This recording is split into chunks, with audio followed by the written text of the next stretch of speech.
Hello నమస్తే అండి, welcome to my channel. నేను వెల్లి చక్రధర్. మనం గత ఎపిసోడ్ లో చేసామండి ఏవైతే హెల్త్ ఇన్సూరెన్సెస్ గురించి ఉన్నాయో ఒక బెస్ట్ హెల్త్ ఇన్సూరెన్స్ గురించి మనం డిస్కస్ చేసాం. సో అందులో ఒక టాప్ 5 గురించి చెప్పడం జరిగింది. అయితే చాలా మంది నన్ను క్వశ్చన్ చేస్తున్నారు, జనరల్ ఇన్సూరెన్స్ లో మనం ఎప్పుడైతే హెల్త్ ఇన్సూరెన్స్ గురించి చేసామో టాటా కంపెనీ బాగుంటుందా, అలాగే SBI వాళ్ళది జనరల్ ఇన్సూరెన్స్ కంపెనీ బాగుందా, ఫిట్కో టోక్యో లో తీసుకోవచ్చా, ఇట్లా చాలా మంది కామెంట్స్ లో పెట్టారండి. దానికోసం కొంచెం క్లారిటీ ఇస్తున్నాను. చూడండి, మనం గ్రాస్ ప్రీమియం ఇన్కమ్ అంటాము. అంటే ఒక సంవత్సరంలో మొత్తం ఆ ఇన్సూరెన్స్ కంపెనీ, ఒక హెల్త్ ఇన్సూరెన్స్ కంపెనీ, చూడండి కొన్ని జనరల్ ఇన్సూరెన్స్ కంపెనీ అనగానే నాట్ ఓన్లీ హెల్త్ అండి, వాళ్ళు auto insurance, vehicle insurance, marine insurance, fire insurance అన్ని చేస్తారు. కానీ మనం ఓన్లీ హెల్త్ ని తీసుకుంటున్నాం కాబట్టి ప్రతి ఒక్క జనరల్ ఇన్సూరెన్స్ కంపెనీలో కూడా కేవలం ఆ పర్టికులర్ హెల్త్ సెగ్మెంట్ లో వాళ్ళు ఎంత ప్రీమియం కలెక్ట్ చేశారు అని చూస్తున్నాము. సో అలా మొత్తం గ్రాస్ ప్రీమియం తీసుకుంటే అందులో రిటైల్ ఉంటుంది, గ్రూప్ ఉంటుంది, అలాగే ఓవర్సీస్ మెడికల్ ఇన్సూరెన్స్ ఉంటుంది, అంటే మనకి ట్రావెల్ ఇన్సూరెన్స్ మాట. సో ఇట్లాంటి అన్ని రకాల ప్రీమియమ్స్ కలిపి ఒక గ్రాస్ గా తీసుకున్నాము ఇందులో. సో అలా గ్రాస్ గా తీసుకున్న కంపెనీస్ లో ఫైనాన్షియల్ ఇయర్ 24-25 గత ఫైనాన్షియల్ ఇయర్ లో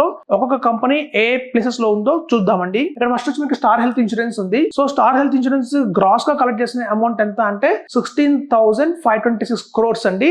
ఇందులో కొంత అమౌంట్ మనకి లాంగ్ టర్మ్ పాలసీస్ ప్రీమియం కూడా ఉండొచ్చు అన్ని కంపెనీలు కూడా. సో ఇలా అండి, ఒక స్టార్ హెల్త్ ఇన్సూరెన్స్ వచ్చేసి మనకి 16,526 crore అనేది వాళ్ళ కలెక్ట్ చేసిన అమౌంట్.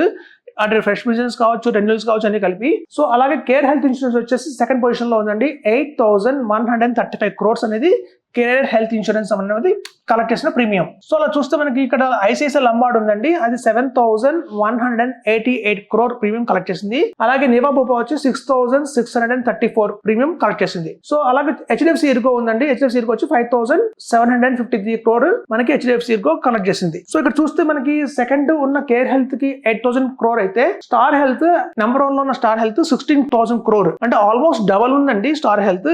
ఎందుకు అలా స్టార్ హెల్త్ ఇంత పాపులర్ అయింది మార్కెట్ లో, ఎందుకు వాళ్ళు అంతా బాగా చేస్తున్నారు అంటే వాళ్ళు గత 19 years నుంచి ఈ ఫీల్డ్ లో ఉన్నారండి. First number 1. నెంబర్ 2 ఏంటంటే more than 1 crore claims settle చేశారు వాళ్ళు. ఎప్పుడైతే చూడండి more than 1 crore claims settle చేస్తారో, ఆ 1 crore క్లైమ్స్ తీసుకున్న ఇన్వెస్టర్స్ ఎవరైతే ఉంటారో వాళ్ళు వాళ్ళ ఫ్రెండ్స్ కావచ్చు, వాళ్ళ రిలేటివ్స్ కావచ్చు, వాళ్ళందరికీ కూడా బై మౌత్ ఆఫ్ వర్డ్ చెప్తారు, మాకు స్టార్ హెల్త్ బాగానే ఉందండి, క్లైమ్ బాగా వచ్చింది అని చెప్పి. సో ఒక more than 1 crore claim settle చేసిన కంపెనీ కాబట్టి వాళ్ళు కొంచెం మౌత్ ఆఫ్ వర్డ్ పబ్లిసిటీ కూడా బాగానే ఉంది. అలాగే పెనిట్రేషన్ అంటే చూడండి, ఓన్లీ సిటీస్ లోనే కాకుండా, ఓన్లీ మెట్రో సిటీస్ లోనే కాకుండా మనకి టైర్ 2, టైర్ 3 సిటీస్ లో కూడా పెనిట్రేషన్ అనేది స్టార్ హెల్త్ ఇన్సూరెన్స్ కి చాలా బాగుంది. అంటే లైక్ విజయవాడ కావచ్చు, తెనాలి కావచ్చు, గుంటూరు, అలా రాజమండ్రి, ఇట్లా చూస్తే మీకు ఓన్లీ మెట్రో సిటీస్ లో కాకుండా కొంచెం డీప్ గా కూడా వాళ్ళ పెనిట్రేషన్ బాగా ఉంటుంది. సో ఇవన్నీ కూడా కారణాలండి ఒక మంచి హెల్త్ ఇన్సూరెన్స్ కంపెనీకి. అంటే వాళ్ళ రూట్స్ కూడా చాలా బాగున్నాయి.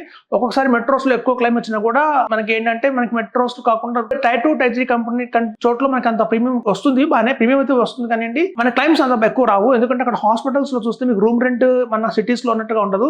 మన సిటీస్ లో చూస్తే లైక్ HDFC, మనకు చూస్తే మన హైదరాబాద్ లాంటి సిటీస్ లో చూసిన, చెన్నై, బెంగళూరులో చూస్తే మనకి రూమ్ రెంట్ వచ్చేసి 8,000, 9,000, కొన్ని హాస్పిటల్స్ లో 10,000 పర్ డే రూమ్ రెంట్ కూడా తీసుకుంటారు. అదే మనకి విలేజెస్ లో కావచ్చు, టౌన్స్ లో కావచ్చు, మినీ సిటీస్ లో కావచ్చు, మనకి రూమ్ రెంట్ వచ్చి పర్ డే 5,000, 3,500, 2,500 ఉంటుందండి.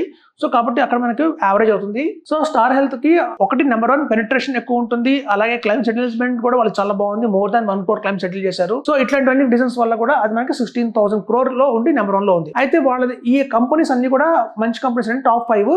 ఇప్పుడు చాలా మంది అడిగే క్వశ్చన్ ఏంటంటే, మేము టాటా తీసుకోకూడదా, లేకపోతే SBI తీసుకోకూడదా, లేకపోతే ఫిట్కో టోక్యో తీసుకోకూడదా అని అంటున్నారు. చూడండి, మనం టాప్ 5 కంపెనీస్ వదిలేసి 6th, 7th, 8th, 9th position లో ఉన్న కంపెనీస్ తీసుకోవడం ఎందుకు? మనం తీసుకుంటే ఓన్లీ 1 హెల్త్ ఇన్సూరెన్స్ తీసుకుంటాం ఫర్ లైఫ్ టైం. సో ఒక హెల్త్ ఇన్సూరెన్స్ తీసుకుంటున్నప్పుడు మనం టాప్ 5కి వెళ్ళడమే బెటర్ అండి. ఎందుకు 6, 7, 8, 9, 10కి వెళ్ళడం అని చెప్తున్నాను. సో ఇక్కడ ఒక్కొక్క కంపెనీలో కూడా ఏదైనా మంచి ప్రోడక్ట్ ఉందా చూడండి. ఒక్కొక్క కంపెనీలో కూడా ఒక్కొక్క ప్రొడక్ట్స్ అనేవి చాలా మంచిగా ఉంటాయి, కొన్ని తక్కువగా ఉంటాయి, కొన్ని కోపేమెంట్ ఎక్కువ ఉన్నవి ఉంటాయి, కొన్ని క్యాప్స్ ఉంటాయి, కొన్ని క్యాప్స్ లేకుండా ఉంటాయి, రకరకాలుగా ఉంటాయి. సో మీరు ఎవరైనా పాలసీస్ తీసుకోవాలి అంటే ఈ టాప్ 5 కంపెనీస్ లోంచి ఏ పాలసీస్ చూస్ చేసుకోవచ్చు చెప్తున్నాను. స్టార్ హెల్త్ వాళ్ళది సూపర్ స్టార్ పాలసీ ఎక్సలెంట్ గా ఉంటుందండి. Super star policy with flexi cap, ఫ్లెక్సీలో వచ్చింది వాళ్ళకి ప్రిఫర్డ్ అంటారు. అంటే ఫ్లెక్సీలో కూడా ఇంకో 3 వేరియంట్స్ ఉన్నాయండి, క్లాసిక్ అని, ప్రిఫర్డ్ అని, ఎసెన్షియల్స్ ఉన్నాయి. నన్ను అడిగితే ఫ్లెక్సీలో కూడా ప్రిఫర్డ్ తీసేసుకోండి, ఎక్సలెంట్ ఉంటుంది. అందులో కొన్ని రైడర్స్ కూడా యాడ్ చేసుకుంటే ఇంకా చాలా బాగుంటుంది. మన నెక్స్ట్ ఎపిసోడ్ లో సూపర్ స్టార్ పాలసీ ఫ్లెక్సీలో ప్రిఫర్డ్ లో ఉన్న బెనిఫిట్స్ ఏంటి, వేరే కంపెనీలో ఎందుకు లేవు చూడండి. ఓన్లీ పెనట్రేషన్ వల్ల లేదా క్లైమ్ మోర్ దెన్ 1 crore ఇచ్చిన వల్ల కూడా కాదు, వాళ్ళ దగ్గర ఉన్న పాలసీలో ఉన్న బెనిఫిట్స్ కూడా అబ్నార్మల్ గా ఉన్నాయండి. అసలు యాక్చువల్గా ఏ కంపెనీస్ లో కూడా అట్లాంటి బెనిఫిట్స్ లేవు. మనం నెక్స్ట్ ఎపిసోడ్ లో చెప్పుకుందాం. అలాంటి మంచి మంచి పాలసీ గురించి కూడా డిస్కస్ చేద్దాం. ఎందుకు నెంబర్ 1 లో ఉంది, దాంట్లో ఉన్న బెనిఫిట్స్, ఎక్స్ట్రా బెనిఫిట్స్ ఏంటి, మిగతా కంపెనీలో లేవి ఏంటి అని చెప్తాం. ఇప్పుడు చూడండి, కేర్ లో వస్తే మీకు సుప్రీం పాలసీ అంటారు. Care supreme is the best policy అండి. మీరు ఎవరైనా తీసుకోవాలంటే కేర్ లో కనుక సుప్రీం తీసుకోవచ్చు. అలాగే ఐసిఐసిఐ లంబార్డ్ లో ఎలివేట్ పాలసీ చాలా బాగుంటుందండి. ఐసిఐసిఐ లంబార్డ్ ఎలివేట్ పాలసీ కూడా మనం కన్సిడర్ చేయొచ్చు. అలాగే నివా బూపాలో పాలసీ తీసుకోవాలి అంటే మాత్రం రీఎష్యూర్ 2.0 ఉందండి, వాళ్ళది ఒక మంచి పాలసీ ఉంది. సో రీఎష్యూర్ 2.0 లో కూడా మనం తీసుకోవచ్చు. అలాగే హెచ్డిఎఫ్సి లో తీసుకోవాలంటే హెచ్డిఎఫ్సి లో మనకి ఎర్గోలో కావచ్చు. సో హెచ్డిఎఫ్సి ఎర్గోలో మనకి ఆప్టిమా సెక్యూర్ పాలసీ చాలా బాగుంటుందండి వాళ్ళది. సో ఇదండి మనం top companies Star Health, Care, ICICI, Niva Bupa, HDFC వీళ్ళ దగ్గర ఉన్న బెస్ట్ పాలసీస్ తీసుకుంటే మనకి super star flexi preferred policy ఇది ఇప్పుడు ఇండియాలో హైయెస్ట్ సెల్లింగ్ పాలసీగా నిలిచిందండి. ఇందులో ఉన్న ఫీచర్స్ మరి ఏ కంపెనీలో కూడా లేవు. మనం నెక్స్ట్ ఎపిసోడ్లో తెలుసుకుందాం దాని గురించి ఏంటి అని డీటెయిల్గా.